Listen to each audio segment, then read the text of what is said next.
Hey guys, today we're going to talk about Sarah Palin.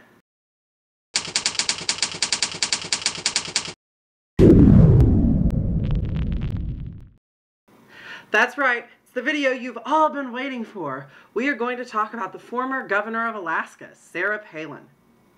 Now, anyone who pays attention to the media, mainstream or otherwise, has heard a lot about this woman, mostly because the leftist media is on fire across the nation with hatred for her. Now, what sparks this hatred? What is it that can turn grown adults into seething, angry, bitter little children screaming at the top of their lungs? And what exactly is it that fuels these ridiculous, baseless arguments that they make? Talk to any leftist on the street, and you'll likely get a response along the lines of, "She is so stupid." Really? Oh my God, yes. She is just so dumb. Really? Oh my God, have you ever heard her speak? Actually, yes, I have.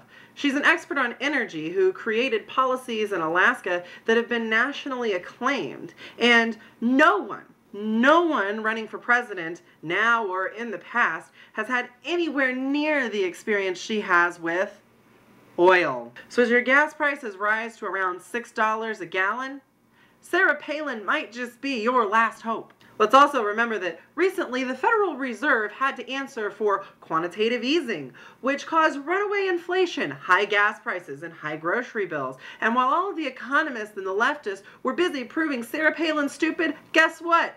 She was the only one who got it right. Sarah Palin, the woman the left likes to tote as the stupidest person in America, told Bernanke, Obama, and the rest of this leftist dictatorship months before they could ever figure it out that this was going to cause runaway, uncontrollable inflation. But let's not forget, she's dumb. So what else makes Sarah Palin so dumb? She has no foreign policy experience. Oh, yeah, and in 2008, Barack Obama did? I'm sorry, but who spoke on behalf of the United States and gave her vision for America at the India Today conclave just months ago? And who was it shortly after meeting with the Prime Minister of Israel? Was that Barack Obama?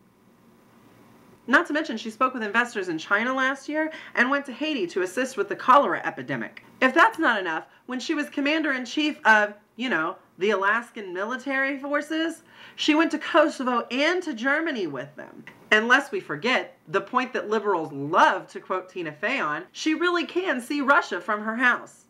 Seriously, what Sarah Palin said is true. From land in Alaska, on a clear day, you really can see Russia. It's a very near neighbor. So near, in fact, that the state of Alaska conducts trade missions with that country. Oh, and they share a border with Canada. If that wasn't enough, her husband is a union fisherman, a small-time, average, everyday Joe.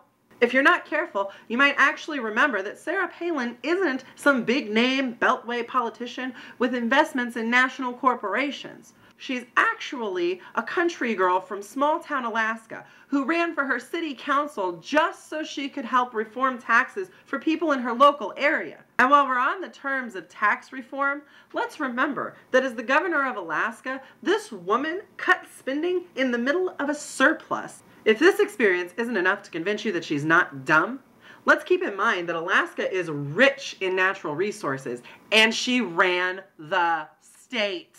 While Obama is upholding a virtual moratorium on natural resources in America and investing in things like solar panels and windmills, which have been failing since the Carter administration, things that we know don't work, that green energy policy that's supposed to save jobs. Sarah Palin has more experience with things like EPA and conservation than Barack Obama could ever fathom for anyone in his cabinet to possess. But that's okay, because who needs experience when you have regulations? So for those of you who keep toting about this Sarah Palin is dumb mentality, I want you to consider the experiences that this woman has had in her short time in office and how quickly her star rose because of her ability to challenge the status quo. But remember that while you're all at the ballot box voting for Barack Obama.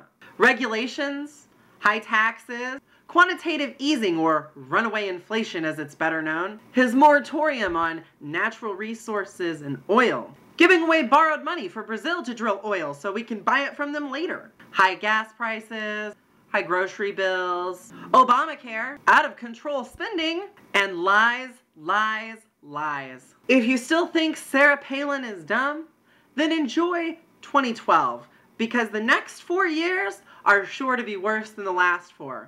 After all, if he's reelected, what does he have to lose? Hey guys, don't forget to check out my blog and follow me on Twitter.